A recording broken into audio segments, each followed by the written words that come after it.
ఈ సమయంలో మనము దేవుని దివ్యమైన వాక్యాన్ని మనం వినడానికి ముందుగా మన హృదయాలను సిద్ధపాటు చేసుకున్నట్లయితే సహోదరులు మనకి వాక్యాన్ని ఉపదేశించే ముందుగా సహోదరులు వెంకట్రావు గారు వచ్చి వాక్యం నిమిత్తమై ప్రార్థన చేయాలని ప్రేమతో వారిని ఆహ్వానిస్తూ ఉన్నాను.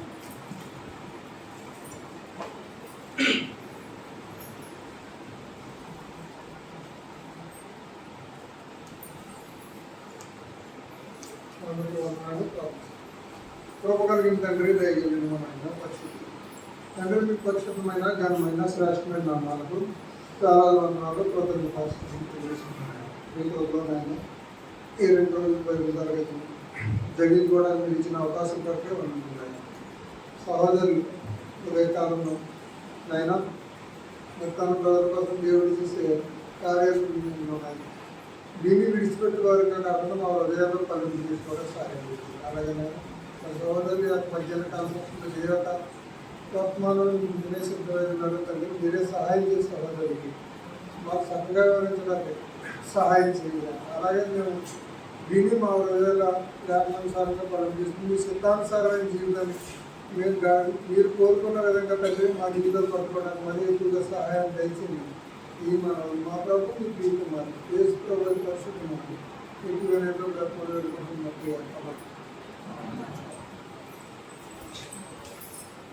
ప్రార్థన చేసిన సహోదరులకి ప్రభునామంలో వందనాలు తెలియజేస్తా ఉన్నాం. ఉదయకాల సమయంలో మనం 2 సెషన్లుగా యుద్ధము యెహోవాదే అనే విషయాన్ని,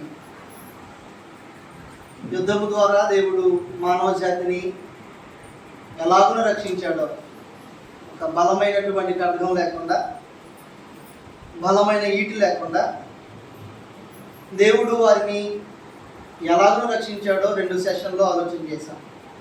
మొదటిది ఇశ్రాయేలు గురించి ఆలోచన చేసిన తర్వాత దావీదు విషయంలోనూ గిద్యోను విషయంలోనూ వారు దేవుని యొక్క మాటకి విధేయులుగా బ్రతకడం వలన దేవుడు వారి పక్షాన నిలబడి ఎలాగో యుద్ధం చేశాడో, ఆ తర్వాత సెషన్లో ఆత్మ సంబంధమైన ఇశ్రాయేలీయులు క్రైస్తవులు గురించి, క్రైస్తవులుగా పౌలు గారి విషయంలోనూ పేతురు గారి విషయంలోనూ దేవుడు వారి పక్షాన నిలబడి ఎలాగున విజయాన్ని అందించాడో, అలాగున వారి పక్షాన నిలబడి విజయాన్ని అందించడానికి వారి యొక్క హృదయాలు దేవునితో ఎలాగున్నావో 3 విషయాలు తెలియజేశారు. కాబట్టి యథార్థ హృదయం కావాలి, దేవుడు మనకు సహాయకుడిగా ఉండాలి అంటే. రెండోదిగా మాట్లాడారు, సత్యవర్తనుడిగా దేవుని ఎదుట మన జీవితాన్ని కొనసాగించాలి.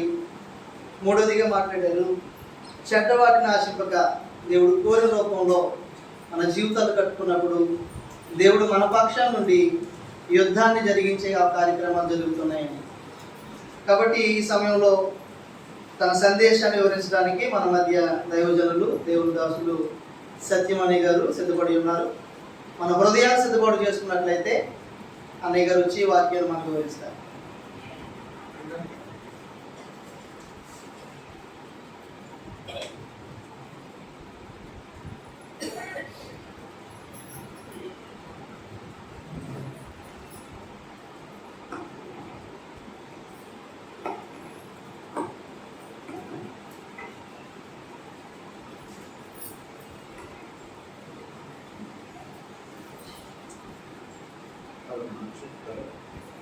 Mic check 1 2 3 hello mic check.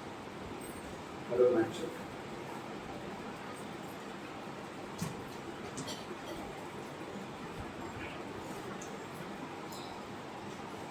Hello mic check. చేరొచ్చిన మీకు అందరికీ ప్రభువు యేసు క్రీస్తు నామమున ద్వారా మరొకసారి వందనాలు తెలియజేస్తున్నాను.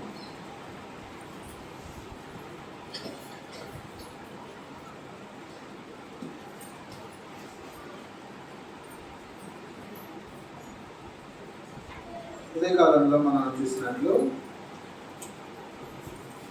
పరమ తండ్రి గ్రంథస్థం చేసి మనకు అనుగ్రహించిన చరిత్ర సంభవాలు ఏ విషయాన్ని స్థాపిస్తున్నాయంటే ఒకడు యుద్ధం గెలవాలంటే కత్తి పట్టుకొని పోవాలి అని లోకం అంటది. పరమతండ్రి ఏమంటాడంటే నీకు కత్తి అవసరంలా నేనున్నా అంటాడు. కాబట్టి కత్తి లేకుండా వడిసెలతో యుద్ధం గెలిచిన చరిత్రను, అసలు యుద్ధమే చేయకుండా ఊరికే నిలబడి శత్రువుని గెలిచిన ఒక యుద్ధం, కొండలు పగలగొట్టి యుద్ధం గెలిచిన ఒక యుద్ధాన్ని మనం చరిత్రలో గమనించాం. అందులో పరమతండ్రి మనకు అనుగ్రహిస్తున్న సందేశం ఏంటంటే నేనున్నా మీకు, అదే ఆయన భావన. నేనున్నా, ఎక్స్ట్రాగా కష్టపడి చింతించుకోకండి అనేది పరమతండ్రి యొక్క సందేశం. కాబట్టి అలా భూమి మీద మనకు విజయాన్ని అనుగ్రహించడానికి క్రీస్తు మార్గం ఉద్దేశింపబడింది. ప్రభువైన యేసు శరీరధారిగా భూమి మీదకి వచ్చినప్పుడు మానవుల్ని దేవుని సముఖంలో విజయోత్సవంతో జీవించడానికి మార్గాన్ని స్థాపించింది. ఆది నుండి అలా జరగల, ఆదాము నుండి అలా జరగల కార్యక్రమాలు. మానవుడు జయ జీవితాన్ని కోరుకున్నా కూడా జీవించలేని దశలో కొట్టుకొని పోయాడు.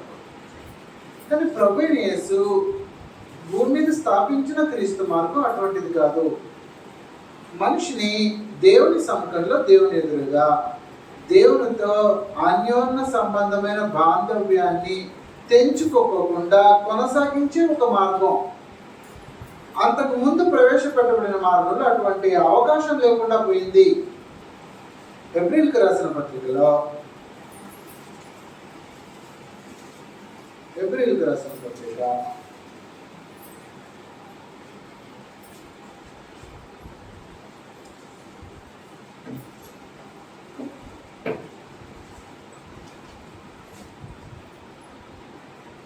పదవ అధ్యాయంలో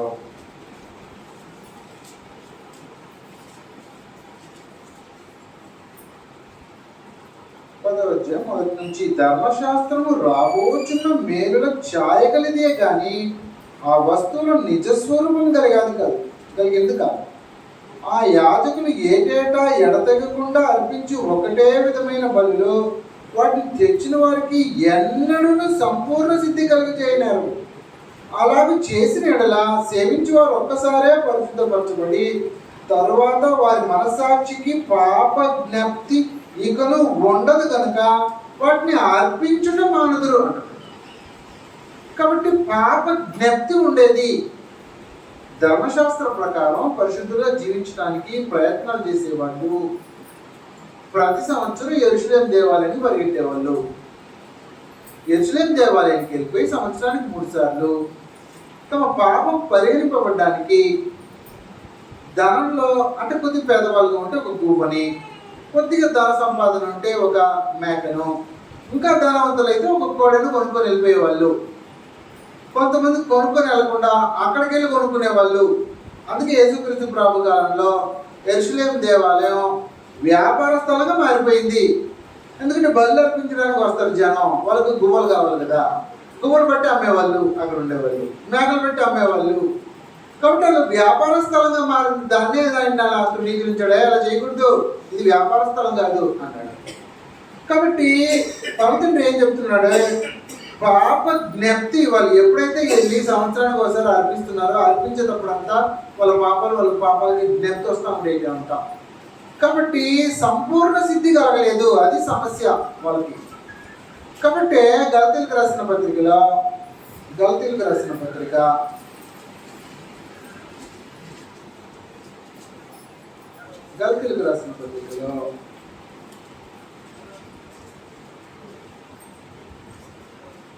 17వ అధ్యాయం 3వ అధ్యాయం 17వ వచనం నుంచి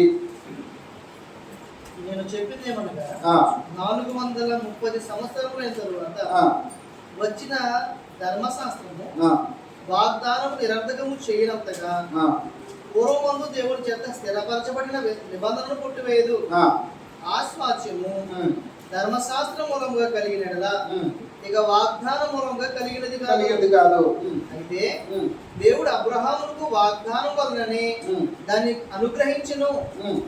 అలాగైతే ధర్మశాస్త్రం ఎందుకు? ఎవరికి ఆ వాగ్దానం చేయబడి వాగ్దానం చేయబడినో ఆ సంతానం వచ్చే ఆ వరకు సంతానం వచ్చే వరకు అది అతిక్రమమును బట్టి ఉమ్, దానికి తరువాత ఇవ్వబడిను. ఉమ్, అది మధ్యవర్తి చేత ఉమ్. దూతల ద్వారా దూతల ద్వారా నింపబడినో. మధ్యవర్తి ఒక్కడికి ఉమ్. మధ్యవర్తి కాడు గాని ఉమ్, దేవుడు ఒక్కడే. ఉమ్. ధర్మశాస్త్రము దేవుని వాగ్దానములకు విరోధమైనదా? అట్లనే రాదు. జీవింపజేయ శక్తి గల ధర్మశాస్త్రం ఇవ్వబడి ఉన్న ఎడలా అంటున్నారు చూడండి. కాబట్టి జీవింపజేయగల శక్తి ధర్మశాస్త్రానికి లేదు. అది సమస్య. యేసుక్రీస్తు మార్గానికి ధర్మశాస్త్రానికి తేడా. కాబట్టి జీవింపజేయ శక్తి క్రీస్తు మార్గానికి ఉంది, జీవింపజేయ శక్తి ధర్మశాస్త్ర మార్గానికి లేదు. కాబట్టి యేసుక్రీస్తులో జీవింపజేయగల శక్తి అనుగ్రహిస్తాను అనేదే దేవుని సంకల్పం. ఆయన వచ్చేంత వరకు ఆ క్రీస్తు మార్గం దగ్గరకు నడిపించడానికి బాల శిక్షకుడుగా అనుగ్రహింపబడింది. కాబట్టి శక్తి గల ధర్మశాస్త్రం ఇవ్వబడి ఉన్నాడలా వాస్తవంగా నీతి ధర్మశాస్త్రముగానే కలుగు.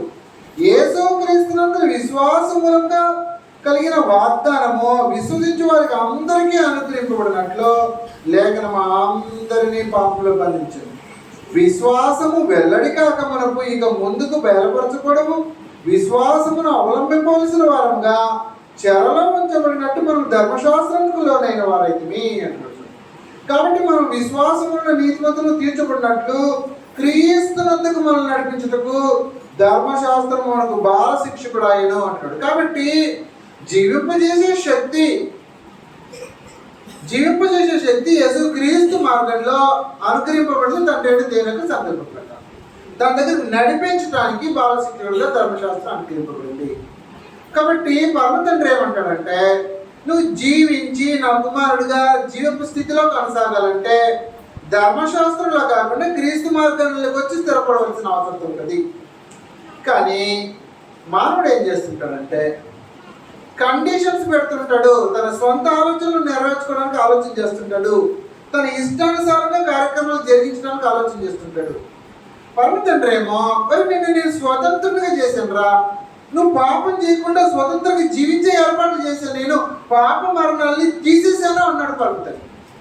రోమిలికి రాసిన పత్రికలో 8వ అధ్యాయంలో సంగతులు వివరిస్తున్నాడు. రోమిలికి రాసిన పత్రిక 8వ అధ్యాయము 2వ వచనం. క్రీస్తు యేసునందు జీవమునిచ్చు ఆత్మ యొక్క నియమము పాప మరణముల నియమం నుండి మనం విడిపించాము. అది సత్యం. కాబట్టి పాప మరణముల నియమం నుంచి విడుదల.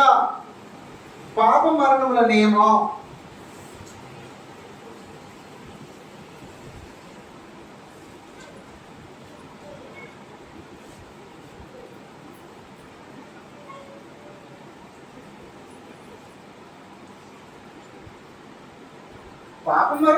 పాప మరణంలో నేను ఏం చేస్తుందంటే విజయాన్ని అనుగ్రహించింది. ఎందులో విజయం? పాపం నుండి, మరణం నుండి.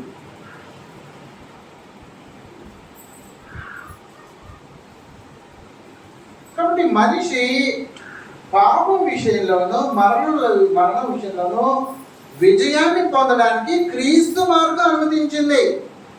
పరమ తండ్రి సంకల్పం అది. ఎందుకంటే దేవుడు నీలో పాపం ఉంటే మరణం ఉంటుంది, పాపం ఉంటే మరణం ఉంటుంది. నువ్వు పాపము మరణము కలిగిన వాడు అయితే చచ్చిన స్థితిలో ఉంటావు, నీతో ఆయన సమాధాన స్థితి పొందడు. నీకు నాకు సంబంధం లేదు అంటాడు. కాబట్టి క్రీస్తు యేసును పాప మరణంలో నియమాన్ని కొట్టివేసి మానవుని సజీవునిగా చేసి తనతో సమాధానపరుచుకునే కార్యక్రమాన్ని చేశాడు. సమాధానపరుచుకొని నాయనా నువ్వు నాతో సమాధానపడు అని ప్రాధాన్యపడడానికి పరమ తండ్రి తన సంకల్పాన్ని నెరవేర్చాడు.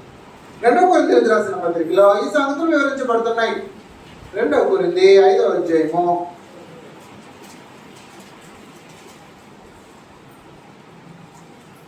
5వ అధ్యాయము 17వ వచనం నుంచి మనం చూస్తే కాగా ఎవడైనా క్రీస్తునందున్నాడో వాడు నూతన సృష్టి, పాతవి గతించిన, ఇదిగో కొత్తవైన సమస్తమును దేవుని వలనైనవి. ఆయన మనల్ని క్రీస్తు ద్వారా తనతో సమాధానపరుచుకొని ఆ సమాధానపరచు పరిచయం మాకు అనుగ్రహించెను.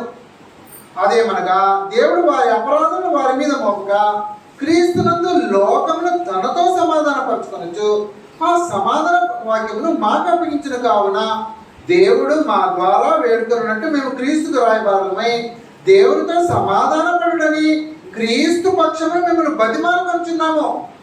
ఎట్లా వచ్చింది ఈ సమాధానం? 21లో, ఎందుకంటే మనం ఆయన యందు దేవుని నీతి ఎగినట్లు పాపం ఎరుగని ఆయనను మన కోసం పాపంగా చేశాడు. కాబట్టి మన కోసం క్రీస్తు ప్రభు పాపంగా చేయబడి పాపి శాపగ్రాహి అయ్యి శిలువ మరణం చేత మన యొక్క శాపము మన పాపాన్ని తీసివేసి ఆయన తీసుకుని దాన్ని శిలువ మరణంలో ఆయన దాన్ని వహించి మనకు బదులుగా ఆయన శిలువలో మరణించిన కారణాన్ని బట్టి మనం ఇప్పుడు పాపం నుంచి మరణం నుంచి విమోచింపబడే కార్యక్రమం జరిగింది. కాబట్టి పాపం నుంచి మరణం నుంచి విమోచింపబడినందువలన ఏం జరిగిందంటే పాపము మరణం మీద జయాన్ని అనుగ్రహించాడు పరమ తండ్రి. ఈనాడు క్రీస్తు మార్గంలోకి ప్రవేశించే వాళ్ళు పాపం విషయంలోనూ మరణం విషయంలో విజయాన్ని పొందే ఆస్కారాన్ని అనుగ్రహించాడు. అంతకు ముందు ధర్మశాస్త్ర కాలంలో లేదు, ధర్మశాస్త్రానికి ముందు పితరుల కాలంలో కూడా లేదు. యేసు క్రీస్తు నందు సంకల్పించిన సంకల్పం. కాబట్టి దీనికి కొన్ని కండిషన్స్ ఉన్నాయి. పరమ తండ్రి యొక్క సంకల్పంలో నువ్వు నావాడిగా ఉండాలంటే ఇశ్రాయేలుకి ఎటువంటి కండిషన్స్ ఉన్నాయో అటువంటి కండిషన్సే మనకు పెట్టాడు. సమస్య ఏంటంటే లేవీయులకు రాసిన గ్రంథం లేవీయులకు నువ్వు నావాడు అయితే నేను నీ వాడిని అవుతాను అంటాడు దేవుడు. అది కండిషన్. లేవీయులకు రాసిన గ్రంథం 26వ అధ్యాయంలో 14వ వచనం నుంచి మనం పరీక్షించినట్లయితే లేవీయులకు రాసిన గ్రంథం లేవీ గ్రంథం 26వ అధ్యాయం 14 నుంచి, మీరు నా మాట వినక నా ఆజ్ఞలన్నిటిని అనుసరింపక నా కట్టడలను నిరాకరించిన ఎడల నా ఆజ్ఞలన్నిటిని అనుసరింపగా నా నిబంధనలను మీరినట్లు మీరు నా తీర్పుల విషయమే అసహించుకుని ఎడల నేను మీకు చేయనదేమనగా మీ కన్నులను క్షీణింపజేయనట్టు ప్రాణమును ఆయాసపరిచినట్టు తాపజ్వరమును క్షయరోగమును మీ మీదికి రప్పించుదును. మీరు విత్తిన విత్తనములు మీకు వ్యర్థములగును, మీ శత్రువులు వాటి పంటను తినదురు. నేను మీకు పగవాడనగుదును, మీ శత్రువులు ఎదుట మీరు చంపబడుదురు, మీ విరోధులు మిమ్మల్ని ఏలుదురు, మిమ్మల్ని ఎవరునూ తరుముకుపోయినను మీరు పారిపోయేదురు. ఇవన్నీ సంభవించినను మీరు ఇంకా నా మాటలు వినని ఎడల నేను మీ పాపమును బట్టి మరి ఎడతలుగా మిమ్మల్ని దండించును. మీ బల గర్వమును భంగపరిచి ఆకాశమును ఇనుము వలెను భూమిని ఇత్తడి వలనే ఉంచును. అంటే భూమి పండదు, ఆకాశం వర్షింపదు, దాన్ని చెప్తున్నాడు. మీ బలము ఉడిగిపోవును, మీ భూమి ఫలింపకుండా మీ దేశ వృక్షమును ఫలమీయకుండా ఉండను. మీరు నా మాట విననొల్లక నాకు విరోధంగా నడిచిన ఎడల నేను మీ పాపమును బట్టి మరి ఏడంతలుగా మిమ్మల్ని బాధించదును అంటున్నాడు. అలాగే వివరిస్తూ యెషయా గ్రంథానికి వచ్చేసేద్దాం. ఇంకా ఇదే సంగతులు అక్కడ ఇంకా వివరంగా వివరించబడుతుంది. యెషయా గ్రంథం 50వ అధ్యాయము ఇశ్రాయేలుకి హెచ్చరికలు. యెషయా గ్రంథం 50వ అధ్యాయము 1వ వచనం. యెషయా గ్రంథము 50వ అధ్యాయము 1వ వచనం. యెహోవా ఇలాగ సెలవిస్తున్నాడు, నేను మీ తల్లిని విడనాడిన ప్రత్యేక పత్రిక ఎక్కడున్నది? నా అప్పుల వారిలో ఎవరికి మిమ్మల్ని అమ్మివేసి మీ దోషమును బట్టి మీరు అమ్మబడితిరి, మీ అతిక్రమమును బట్టి మీ తల్లి పరిత్యాగము చేయబడను. నేను వచ్చినప్పుడు ఎవడునూ లేకపోయినలా, నేను పిలిచినప్పుడు ఎవడు ఉత్తరమేముండనేలా, నా చెయ్యి విమోచింపలేనంత పురచైపోయినా అది విడిపించుటకు నాకు శక్తి లేదా, నా గద్దింపు చేత సముద్రమును ఎండబెట్టుదును, నదులను ఎడారిగా చేయుదును, నీళ్లు లేనందున వాటి చేపలు కంపు కొట్టి దాహం చేత చచ్చిపోతుంది. ఆకాశము చీకటి కమ్మ చేయుచున్నాను, అవి గోనె పట్ట ధరింపజేయుచున్నాను. అలసిన వానిని మాటల చేత ఊరడించి జ్ఞానం నాకు కలిగినట్లు శిష్యులకు తగిన నోరు యెహోవా నాకు దయచేసి ఉన్నాడు. శిష్యులు వినున్నట్లుగా నేను వినుటకై ఆయన ప్రతి ఉదయమున నాకు వినుబుద్ధి పుట్టించుచున్నాడు. ప్రభువుకు యెహోవా నా చెవికి వినుబుద్ధి పుట్టింపగా నేను ఆయన మీద తిరుగుబాటు చేయలేదు, వినకుండా నేను తొలగిపోలేదు. కొట్టువానికి నా వీపు అప్పగించి తిని, అది యేసుక్రీస్తు ప్రభువుకి ఇశ్రాయేలీయులకి ఉండే తేడా. మీరు నాకు విరోధులు అవుతా, నేను మీకు విరోధులు అవుతా, అది దేవుడు చెప్పింది. కానీ యేసుక్రీస్తు ప్రభు ఏం చేశాడంటే 4వ వచనం, అలసిన వారిని మాటల చేత ఓడించు జ్ఞానము నాకు కలిగినట్లు శిష్యులకు తగిన నోరు యెహోవా నాకు దయచేసి ఉన్నాడు. శిష్యులు వినున్నట్లుగా నేను వినుటకై ఆయన ప్రతి ఉదయం నాకు వినుబుద్ధి పుట్టించుచున్నాడు. ప్రభువుకి యెహోవా నా చెవికి వినుబుద్ధి పుట్టింపగా నేను ఆయన మీద తిరుగుబాటు చేయలేదు, వినకుండా నేను తొలగిపోలేదు. అది కూడా కాబట్టి ఇశ్రాయేలీయులు ఏం చేశారంటే మీ సంబంధులమే తండ్రి, మీ సంబంధులమే అని చెప్తారు, కానీ విధేయత చూపించరు, మాటలు వినరు, విరోధులు అయిపోతారు. ఆయన మాటలు ఆయన ఆజ్ఞలు గైకొనకుండా ఆయనకు ఆయనతో శత్రుత్వం తెచ్చుకొని పరమ తండ్రి నేను మీకు శత్రువుని అనే స్థితికి చేరే స్థాయికి ఇశ్రాయేలు చేరారు. కానీ యేసుక్రీస్తు ప్రభు ఏం చేశాడంటే నాకు వినబుద్ధి కావాలా, ఆయన ఆజ్ఞలు గైకొనాలా, నేను తిరుగుబాటు చేయను, ఆయన ఏం చెప్తే అదే అన్నాడు. అది కదా. కాబట్టి యేసుక్రీస్తు ప్రభు నందు ఆయన విధేయత నందు క్రీస్తు మార్గంలో ప్రవేశించే వాళ్ళు ఆయన సంపూర్ణత నుండి సంపూర్ణత పొంది ఆయన స్థితిలో పరమ తండ్రి యొక్క సముఖంలో నీతి న్యాయాలతో జీవించే ఒక స్థితిని పొందే కృపను పరమ తండ్రి ద్వారా అనుగ్రహించబడింది. కాబట్టి క్రీస్తు మార్గంలోకి ప్రవేశించేవారు మరణం నుండి పాపము నుండి విమోచింపబడే స్థితిని క్రీస్తు యేసు మరణం ద్వారా స్వతంత్రించుకునే కృపను పరమ తండ్రి అనుగ్రహించాడు. పరమ తండ్రి అనుగ్రహించిన కృప మరణం నుంచి విముక్తి అనుగ్రహించేసింది మానవుడికి. రోమీయులకు రాసిన పత్రికలో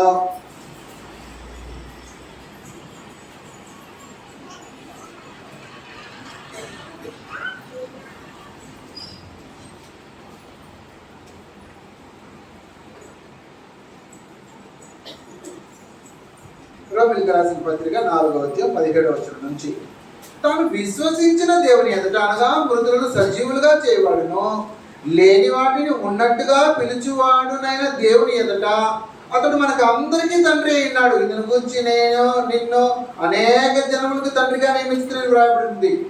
అవిశ్వాసం వలన దేవుని వాగ్దానం గురించి సందేహింపక దేవుని మహిమపరిచి ఆయన వాగ్దానం చేసిన దాన్ని నెరవేర్చుటకు సమర్థులని రూఢిగా విశ్వసించి విశ్వాసం వల్ల బలం పొందిన, అందుచేత అది అతనికి నీతిగా ఎంచబడెను.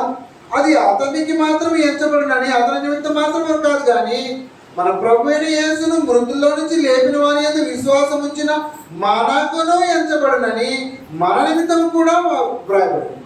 ఆయన మన అపరాధముల నిమిత్తం అప్పగింపబడి మనము నీతిమంతులుగా తీర్చబడుటకే లేపబడను. అది కూడా కాబట్టి అపరాధాల నిమిత్తం ప్రభువైన యేసు అప్పగింపబడి నీతిమంతులుగా తీర్చబడే కార్యక్రమాన్ని సిలువ మరణంలో చేశాడు. దానికోసమే ఆయన నియమింపబడ్డాడు అని అపోస్తల కార్యాల్లో మనం చూస్తాం. అపోస్తల కార్యాలు 22వ అధ్యాయము అపోస్తల కార్యాలు 2వ అధ్యాయం 22 నుంచి, అపోస్తల కార్యాలు 2వ అధ్యాయము 22 నుంచి, ఇశ్రాయేలు వాళ్ళారా ఈ మాటలు వినండి, దేవుడు నజరేయుడగు యేసు చేత అద్భుతములను మహత్కార్యములను సూచక్రియలను మీ మధ్యన చేయించి ఆయన తన వలన మెప్పు పొందిన వారిగా మీకు కనబరచును. ఇది మీరే ఎరుగుదురు. దేవుడు నిశ్చయించిన సంకల్పమును ఆయన భవిష్యత్ జ్ఞానమును అనుసరించి అప్పగింపబడిన ఈయనను మీరు దుష్టుల చేత సిలువ వేయించి చంపిస్తారు.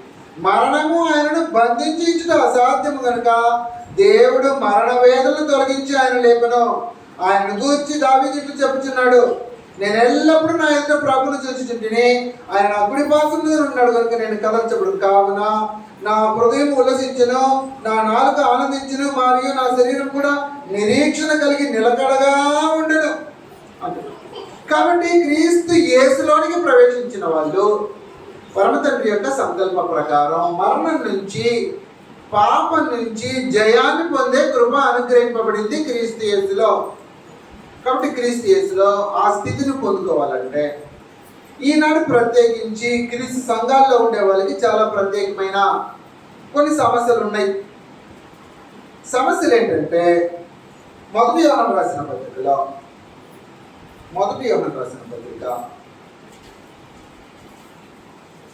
పాపం నుంచి నువ్వు విమోచింపబడి పాపంతో గెలవాలంటే, నీ పరిశుద్ధతను కొనసాగించబడాలంటే కండిషన్స్ ఉంది క్రీస్తు మార్గంలో.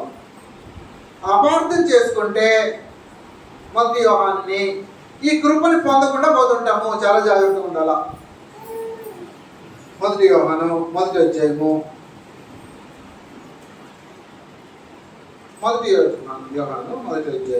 5వ వచనం నుంచి, మేము ఆయన వలన విని మీకు ప్రకటించి వర్తమానమేనని దేవుడు వెలుగై ఉన్నాడు.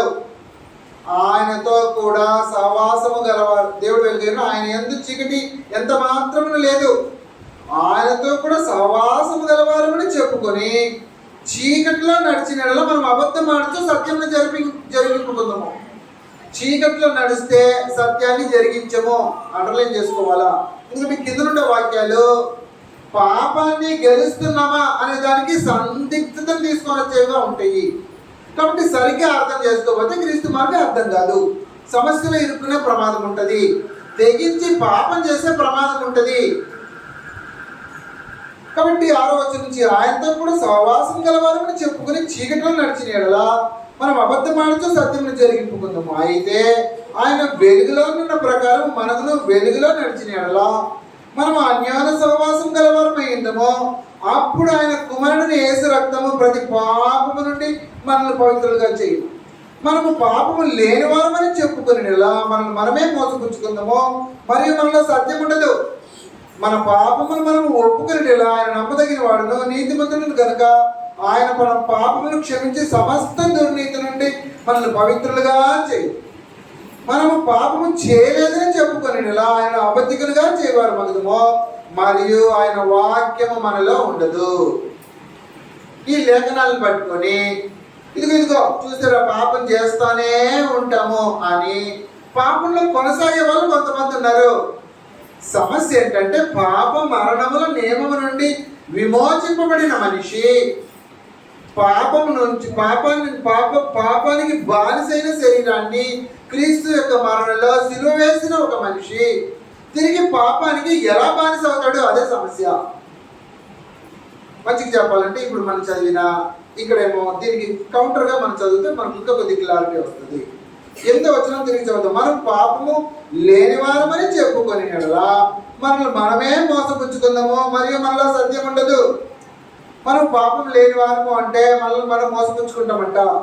10వ వచనంలో మనము పాపము చేయలేదని చెప్పుకొని ఆయన అబద్ధికులుగా చేయవారు మగదుము అంటాడు.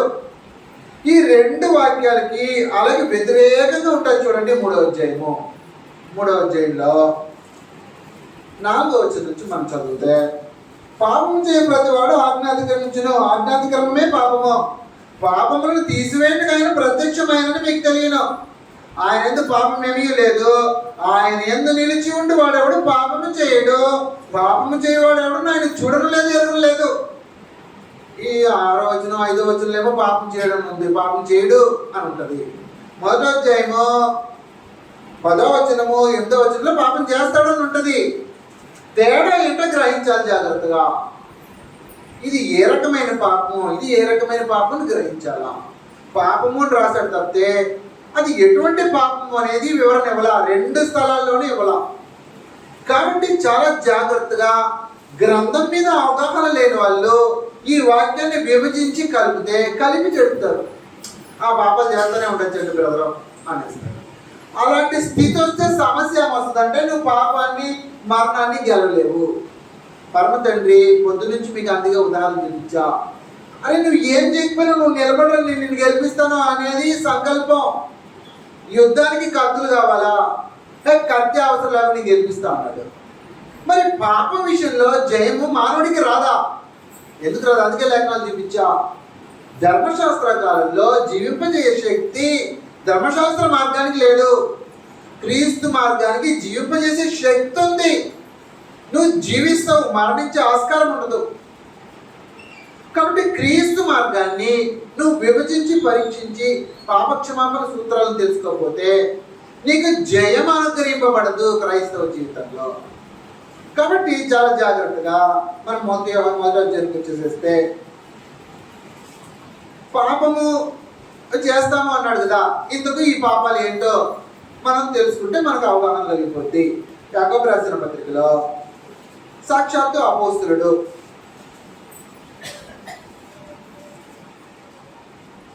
3వ అధ్యాయము 1వ వచనంలో,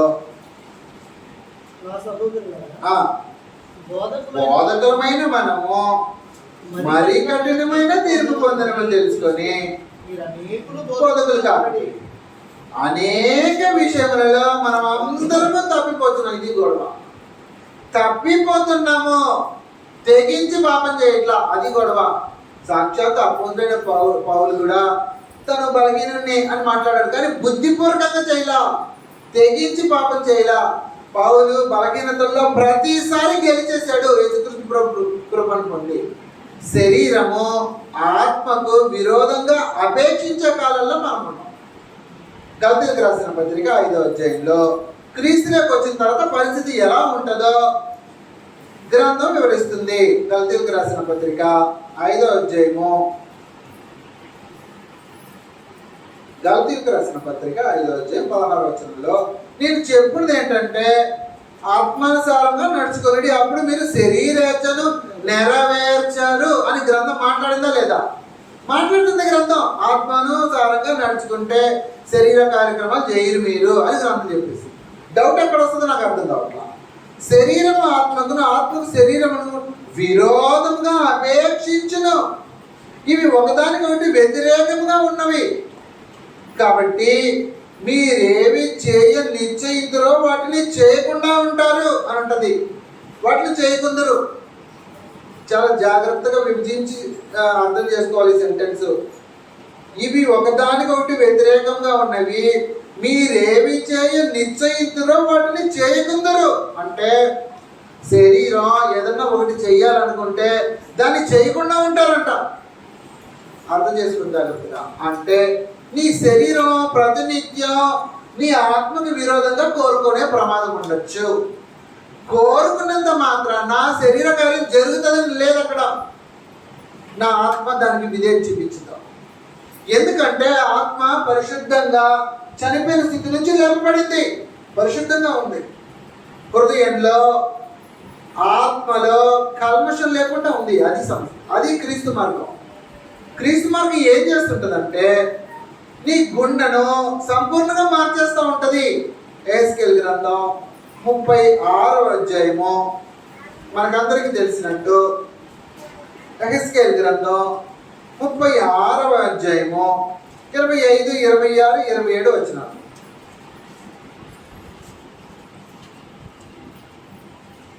ఎహెజ్కేలు గ్రంథం 36. మీ అపవిత్రత యావత్తు పోవునట్లు నేను మీ మీద శుద్ధ జలము చల్లుదును. మీ విగ్రహము వలన మీకు కలిగిన అపవిత్రత అంతయు తీసివేసేస్తాను. నూతన హృదయం మీకు ఇస్తా, నూతన స్వభావం మీకు కలిగజేస్తా. రాతి గుండె మీలో నుండి తీసివేసి మాంసపు గుండెని మీకు ఇస్తా. నా ఆత్మ ఇదంతా చేస్తే సరిపోదు, ఇంకా ఏం చేస్తానంటే నా ఆత్మను మీ అందుంచి నా కట్టలను అనుసరించే వారు గాను నా వీధులను గైకొన్న వారు గాను మిమ్మల్ని చేస్తాను. ఇది క్రీస్తు మార్గం. అంటే ఏమవుతుంటదంటే క్రీస్తు మార్గం హృదయాన్ని మార్చేస్తుంటది. పాప మరణముల నుండి విమోచించి, పాప మరణముల నియమము నుంచి విమోచించి, పాప మరణముల నియమం నుంచి విమోచించి అంటే అందరూ ఏమనుకుంటుంటారంటే పాపం చేస్తే మరణం వస్తుంది కదా ఆ నియమాన్ని తీసేసాడు. దాన్ని ఎంత తప్పుగా ఇంటర్ప్రిటేషన్ చేస్తారంటే పాపం చేస్తే మరణం అనే నియమాన్ని దేవుడు తీసేశాడు తెలుసా. పాపం చేస్తే మరణం రాదు అంటే యేసుక్రీస్తు రక్తం కలుగుతూ ఉంటుంది. మీకు అర్థమవుతుందా? ఇంత రాంగ్గా దాన్ని డిసైడ్ చేస్తుంటారు. ఎవరైతే పరిశుద్ధ గ్రంథాన్ని సంపూర్ణంగా తెలియకుండా ఉంటారో వాళ్ళు చెప్పే రాంగ్ అయిన అతుకులు అవన్నీ కలిపి చెరుపుతారని గ్రంథం మాట్లాడుతుంది కదా, వాళ్ళు చేసే పనులు. కాబట్టి క్రీస్తు మార్గం, అసలు సిసలైన క్రీస్తు మార్గం ఏంటో నువ్వు జాగ్రత్తగా తెలుసుకోవాలా. ఏంటంటే నూతనమైన హృదయం వస్తుంది నీకు. పాపము, మరణము, పాపము అనే స్థితి నీ హృదయంలోంచి తీసేస్తారు, సంపూర్ణంగా కడిగి పడేస్తారు. నాలో ఇంత ముందున్న స్వభావం పోతుందంట, అది గొడవ. ఇంతకు ముందు నేను దొంగను అనుకో, దొంగలించి ఆ స్వభావాన్ని నాలోంచి తీసేస్తే నేను దొంగతనం ఎలా చేస్తాను? మీకు అర్థమవుతుందో లేదో. ఇంతకు ముందు నేను మోసం చేసేవాడిని, మోసం చేసే దాని గురించి విరివిగా మాట్లాడచ్చు. మోసాలు చేయడానికి 4-5 కూర్చొని మాట్లాడుకొని మోసాలు చేస్తుంటారు మన భారతదేశంలో. ప్రత్యేకించి చైనాలో జరగదులేంటి, చైనాలో అయితే ఉరి తీసేస్తారు. ఫైనాన్షియల్ క్రైమ్స్కి చైనాలో ఉరి శిక్ష. మన భారతదేశంలో అది లేదు. అరెస్ట్ అయ్యి జైలుకి వెళ్ళి 1 నెలలో బయటకు వచ్చేస్తారు. కాబట్టి ఏం చేస్తారంటే, మన భారతదేశంలో ఒక చీటింగ్ జరిగింది 2012-13 ప్రాంతాల్లో, అది బయటపడింది.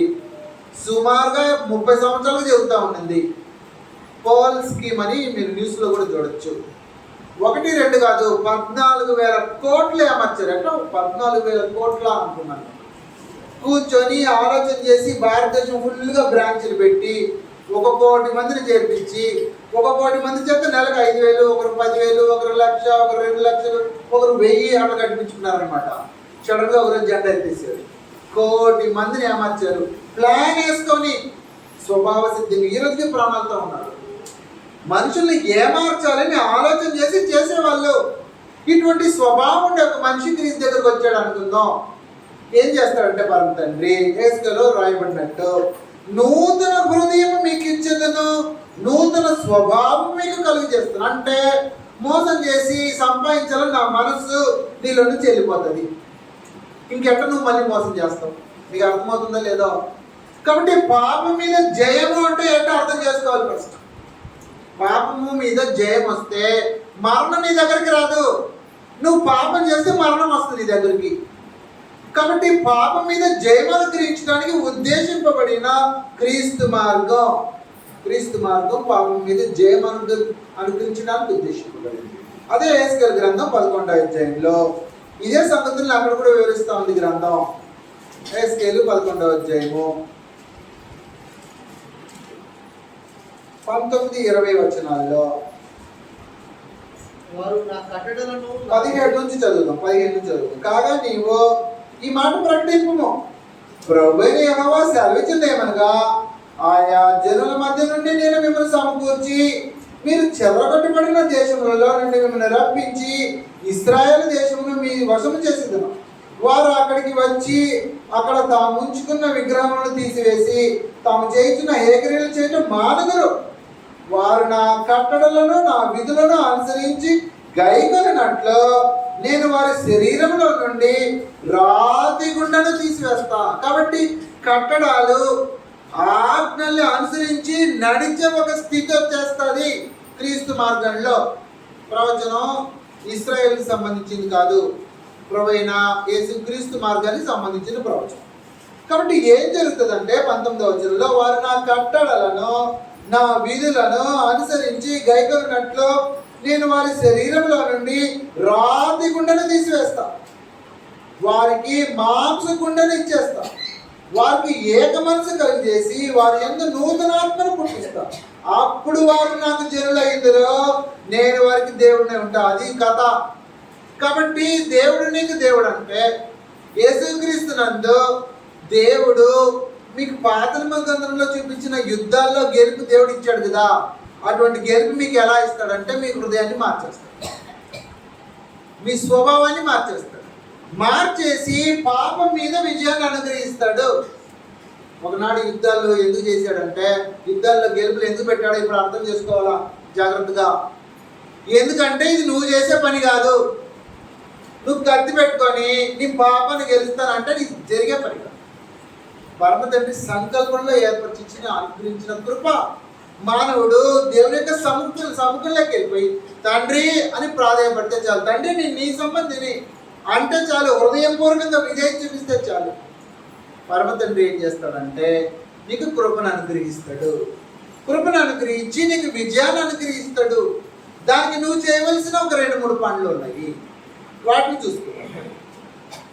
రోమీయులకు రాసిన పత్రిక 6వ అధ్యాయంలో పాపం మీద జయం కావాలా, మరణం మీద జయం కావాలంటే ఈ సంగతులు మీలో జరిగి తీరాలా. ఈ సంగతులు జరిగితే ఈజీ అయిపోతుంది, చాలా ఈజీ. ఏం కష్టపడిన అవసరంలా, నువ్వు కత్తి పట్టిన అవసరంలా, దేవుడు చూసుకుంటాను అన్నాడు. మరి నువ్వేం చేయాలి? రోమీయులకు రాసిన పత్రిక 6వ అధ్యాయంలో 18, 19, 17 నుంచి, మీరు పాపమునకు దాసులై ఉంటిరి గాని ఏ ఉపదేశ క్రమమునకు మీరు అప్పగింపబడితిరో దానికి హృదయపూర్వకంగా లోబడిన వారై పాపము నుంచి విమోచింపబడి నీతికి దాసులైతిరి. ఇది కూడా కాబట్టి హృదయం ఎలా నీతికి దాసులయ్యమంటాం? జాగ్రత్త చదవాలా. ఏ ఉపదేశ క్రమమునకు మీరు అప్పగింపబడితేరో దానికి హృదయపూర్వకంగా లోబడిన వారై పాపము నుండి విమోచింపబడి, అది వచ్చేసింది చూడండి పాయింట్, పాపము నుంచి విమోచింపబడి నీతికి దాసులైతిరి. ఎవరు? హృదయపూర్వకంగా లోబడిన వాళ్ళు. అంతే. హృదయపూర్వకంగా విజయత చూపించు, కత్తి పట్టుకోవడం కాదు. యుద్ధం గెలవాలంటే కత్తి పట్టుకోవాల్సిన అవసరం లేదు, ఆయన జీలుస్తాడు సముద్రాన్ని. కాబట్టి నువ్వు చేయవలసింది ఏంటంటే హృదయపూర్వకంగా మోషే విశ్వసించినట్టు విశ్వసించు. ఇశ్రాయేలు విశ్వసించలా, మోషే ఒక్కడ విశ్వసించాడు. మీరు ఊరికే నిలుచుండి చూడుడి, మీ దేవుడు మీకు ఎటువంటి విజయాన్ని ఇస్తాడో చూడండి అన్నాడు. కాబట్టి హృదయపూర్వకంగా విధేయతం చూపించు నీ తండ్రికి. సమస్త విషయాల్లో నువ్వు విధేయతం చూపిస్తే నీకు పాపం నుంచి విమోచన అన్నట్టుగా. కాబట్టి పాపం నుంచి విమోచించబడి నీతికి దాసులయ్యే కృపను పరమ తండ్రి మనకు అనుగ్రహించాడు. రోమీయులకు రాసిన పత్రికలో తిరిగి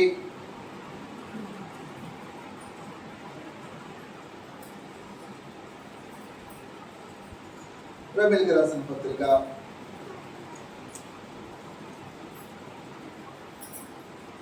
7వ వచనం నుంచి, రోమీయులకు రాసిన పత్రిక 8వ అధ్యాయము 7వ వచనం నుంచి, ఏలైనగా శరీరానుసారమైన మనసు దేవునికి విరోధమైనది, అది దేవుని ధర్మశాస్త్రములకు లోబడదు, ఏమాత్రము లోబడ నేరదు. కాగా శరీర స్వభావం గలవారు దేవుని సంతోషపరచనేరరు. దేవుని ఆత్మ మీలో నివసించిన మీరు ఆత్మ స్వభావం గలవారే కానీ శరీర స్వభావము గలవారు కారు. ఇప్పుడే వేసుకెళ్ళ చదివాం, నా ఆత్మను అనుగ్రహిస్తాను అన్నాడు. కాబట్టి ఆత్మ అనుగ్రహించబడితే శరీర స్వభావం ఉండదు అని గ్రంథం. ఆత్మ స్వభావం వచ్చేస్తుంది, శరీరం నూతనపరచబడిపోతుంటుంది. కాబట్టి ఆత్మ స్వభావం వచ్చిన వాడు శరీర స్వభావంతో నడుచుకునే కార్యక్రమాలు చేయడు. అప్పుడు మనకు పాపం మీద విజయం అనుగ్రహింపబడుతుంటుంది.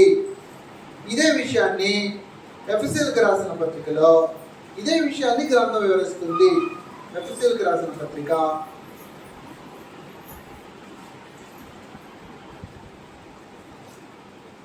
4వ అధ్యాయము. నూతన పరచబడిపోయామంట మనము. ఇది గ్రంథం మాట్లాడింది, నూతన పరచబడిపోయాము. 4వ అధ్యాయము 20వ వచనం నుంచి, అయితే మీరు యేసును గూర్చి విని ఆయనందరి సత్యము ఉన్నదున్నట్టుగానే. రోమా 6వ అధ్యాయము 19లో ఏముంటుందో అదే కంటెంటే ఉంటుంది ఇక్కడ కూడా. జాగ్రత్తగా విభజించి మీరు ధ్యానించాలి, అంతే, ఇంకేమిలా. అక్కడ కూడా పరిశుద్ధాత్మ సహాయం ద్వారా హృదయపూర్వకంగా విధేయత చూపిస్తే మీ హృదయపూర్వకమైన విధేయత పాపం నుంచి మిమ్మల్ని విముక్తిపరుస్తుంది అని ఉంటుంది. అదే కంటెంట్ ఇక్కడ కూడా. అయితే మీరు యేసును గురించి ఆయన యందు సత్యము ఉన్నది ఉన్నట్టుగానే ఆయన ఉపదేశింపబడినలా మీరు అలాగన క్రీస్తు నేర్చుకున్నవారు కాదు. కావున మునుపటి ప్రవర్తన విషయంలోనైతే మోసకరమైన దురాశ వలన చెడిపోవు మీ ప్రాచీన స్వభావమును వదులుకొని మీ చిత్త వృత్తియందు నూతన పరచబడిన వారై నీతియు యథార్థమైన భక్తియు గలవారై దేవుని పోలికగా సృష్టింపబడిన నవీన స్వభావమును ధరించుకొనవలెను అంటున్నాడు. నవీన పురుషుడు నువ్వు అన్నాడు. పుట్టినట్లో మీరు చూస్తే నవీన పురుషుని. కాబట్టి క్రీస్తు యేసులో క్రీస్తు మార్గాన్ని స్వీకరించిన మనిషి పాపం మీద జయాన్ని కొనసాగిస్తుంటాడు. పాపం లేకపోతే మరణం రాదు. పాపం వస్తే, పాపం చేస్తే మరణం తటస్థిస్తుంటుంది. చూడమ్మా, 10 minutes ఉందా? కాబట్టి పాపము పాపం మీద జయము అనే ఉద్దేశంతో క్రీస్తు మార్గంలోకి ప్రవేశించే మనిషి పాపం మీద జయం కావాలనుకుంటున్నప్పుడు యాకోబు రాసిన పత్రికలో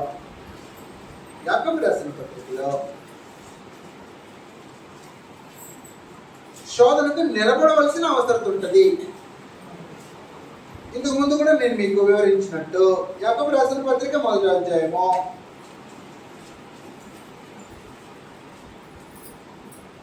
12వ వచనం నుంచి, శోధన సహించేవాడు ధన్యుడు, అతడు శోధనకు నిలిచిన వాడే ప్రభు తను ప్రేమించిన వారికి వాగ్దానం చేసిన జీవ కిరీటం పొందును.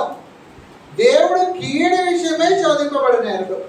ఆయన ఎవరిని శోధింపడు కనుక ఎవడైనా శోధింపబడినప్పుడు నేను దేవుని చేత శోధింపబడుతున్నాను అనకూడదు.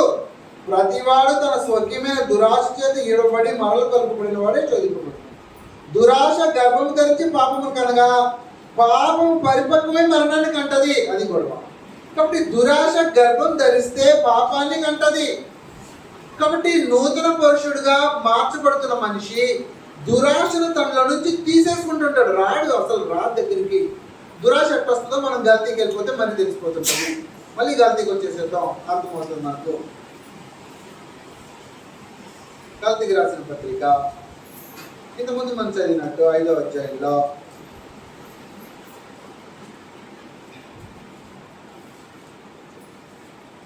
కాబట్టి శరీరంలో దురాశ రావాలంటే శరీరం పనిచేయాల్సిన పని ఉంటుంది. శరీరం పనిచేయాలా? శరీరం పనిచేసే పని క్రీస్తులో ఉండదు. అది మాట్లాడుతున్నాడు.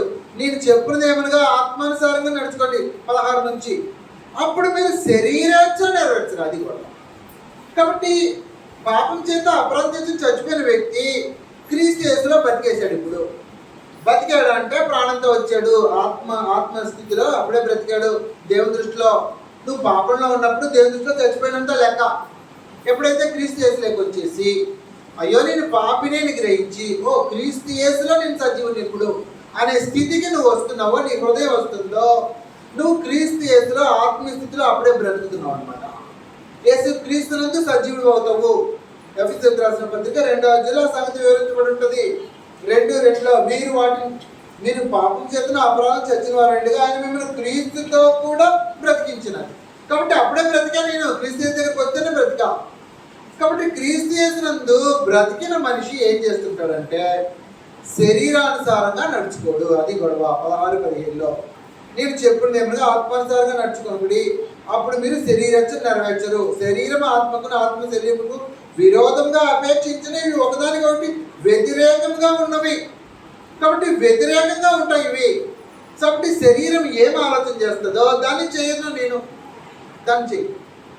కాబట్టి నూతన పురుషునిగా సృష్టింపబడిన వాడిని, నూతన సృష్టిని హృదయంలో కలిగిన వాడిని, నూతన స్వభావాన్ని పరిశుద్ధాత్మ వల్ల పొందిన వాడిని ఏం చేస్తుంటానంటే 22వ వచనంలో 23వ వచనంలో ఇంటి వాటికి విరోధమైన నియమం ఏది లేదు, క్రీస్తు యేసు సంబంధంలో శరీరాన్ని దాని ఇచ్చలను దురాశలతోనూ చంపేసేసారు. అది గొడవ. కాబట్టి శరీరంలో దురాశ పుట్టడానికి ఆస్కారం ఏమో హృదయం ఒప్పుకోదనమాట. ఇది కుదరదు అబ్బాయి, ఈ మోసం చేయకూడదు అబ్బాయి, అబ్బాయి ఈ దొంగతనం చేయకూడదు అబ్బాయి, అబ్బాయి ఇదిగో ఈ పాపం చేయకూడదు, అమ్మ నేను ఒప్పుకొని దీనికి అని మాట్లాడుతుంది నీ ఆత్మ. ఎవరితో? నీ శరీరంతో. శరీరం నిన్ను ఇబ్బంది పెట్టినా దానికి విధేయత చూపించవలసిన అవసరం లేదు. చేయుటకు దేనికి మీరు అప్పగించుకుందరో అని మాట్లాడుతున్నాడు. చూడండి, తిరిగి గల్తీకి వచ్చేసేసి వచ్చారు. క్షమించండి, రోమాకు వచ్చేసారు. రోమీయులకు రాసిన పత్రికలో చేయుటకు దేనికి మీరు మిమ్మల్ని అప్పగించుకుంటారో అని మాట్లాడుతున్నారు.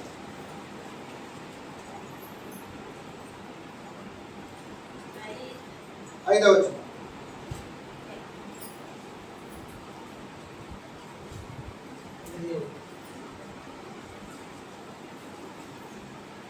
క్షమించండి, 12 నుంచి చదువుకుందాం సరిపోతుంది, మళ్ళీ 5 నుంచి.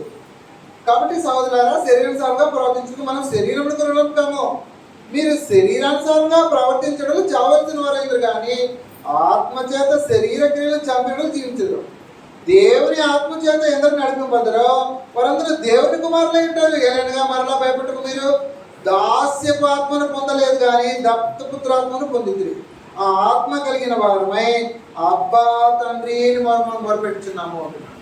కాబట్టి చేయటానికి నువ్వు ఏమి ఆలోచన చేసుకుంటావో ఆ కార్యక్రమాలను చేసే స్వాతంత్రము క్రీస్తు యేసులో మానవునికి అనుగ్రహింపబడింది క్రీస్తు మార్గం. కాబట్టి పాపం నుంచి విమోచింపబడి నూతన హృదయాన్ని, నూతన స్వభావాన్ని స్వీకరించిన వ్యక్తి పరిశుద్ధాత్మ యొక్క సహాయంతో, తీతుకు రాసిన పత్రికలో పరిశుద్ధాత్మ యొక్క సహాయంతో, ఇంతకు ముందు కూడా మీకు జ్ఞాపకం చేశాను ఈ విషయాల్ని. తీతుకు రాసిన పత్రిక మరణం మీద, పాపం మీద విజయం కావాలంటే ఈ సంగతుల మీద అవగాహన ఉండవలసిన అవసరం ఉంది. తీతుకు రాసిన పత్రిక 3వ అధ్యాయంలో 5వ వచనం నుంచి, మనము నీతిని అనుసరించి చేసిన క్రియల మూలంగా కాకుండా తన కనికరము చొప్పున. కాబట్టి తండ్రి కనికరం వల్ల జరిగే కార్యక్రమం, మన శక్తి సామర్థ్యాలతో జరిగే కార్యక్రమం కాదు. ఇప్పుడు ఇది నీకు విజయం కావాలంటే తన కనికరము చొప్పున పునర్జన్మ సంబంధమైన స్నానం. పునర్జన్మ సంబంధమైన స్నానం నీ బాధ్యత. హృదయపూర్వకంగా విధేయత చూపించాలన్నమాట. నువ్వు హృదయపూర్వకంగా విధేయత చూపిస్తే పునర్జన్మ సంబంధమైన స్నానంగా ఉంటుంది. ఊరికే హృదయంలో తీర్మానం చేసుకోవాలా, ఇంట్లో అమ్మ నాన్న చెప్తున్నారు, చుట్టుపక్కల బంధువులు చెప్తున్నారు, లేకపోతే ఎవరో, లేకపోతే పెళ్లి కాలేదో, లేకపోతే ఇంకేదో అని నీళ్ళకి వెళ్ళి మునిగి లేచావనుకో పునర్జన్మ సంబంధమైన స్నానం రాదు. పునర్జన్మ సంబంధమైన స్నానం వస్తే స్నానం ద్వారా పరిశుద్ధాత్మ మనకు నూతన స్వభావం కలుగు చేయడం ద్వారా మనం రక్షించాలి. కాబట్టి రక్షణ, పాపం మీద, మరణం మీద విజయం ఎప్పుడు వస్తుందంటే నీవు హృదయపూర్వకంగా దేవునికి విధేయత చూపించినప్పుడు వస్తుంది. నీ చిత్త వృత్తి యందు నూతన పరచబడినప్పుడు వస్తుంది. ప్రభువైన క్రీస్తు మరణాన్ని నువ్వు జ్ఞాపకం చేసుకొని ఆయన రక్త ప్రోక్షణ కిందకి వచ్చినప్పుడు వస్తుంది. హెబ్రీయులకు రాసిన పత్రిక, చివరిగా బ్రేక్ తీసుకుందాం. హెబ్రీయులకు రాసిన పత్రిక 9వ అధ్యాయంలో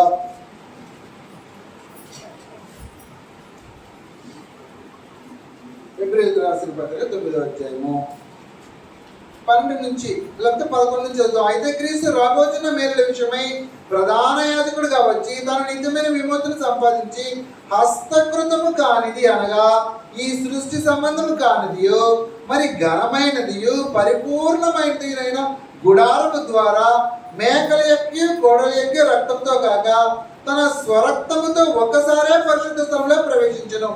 ఏలైనగా మేకల ఎక్కి గొడ్ల ఎక్కి రక్తము మైలపడిన వారి మీద ఆవు దూడం చల్లుటయు శరీర శుద్ధి కలిగినట్లు వారిని పరిశుద్ధపరచని ఎడల ధర్మశాస్త్రంలో శరీర శుద్ధి కలిగింది. 14వ వచనంలో ఆత్మశుద్ధి గురించి మాట్లాడుతున్నాడు.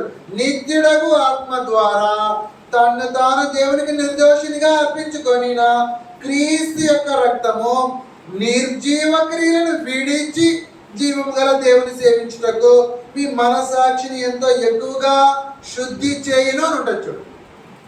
కాబట్టి మనసాక్షి శుద్ధి అయిపోయింది యేసుక్రీస్తు రక్తంతో.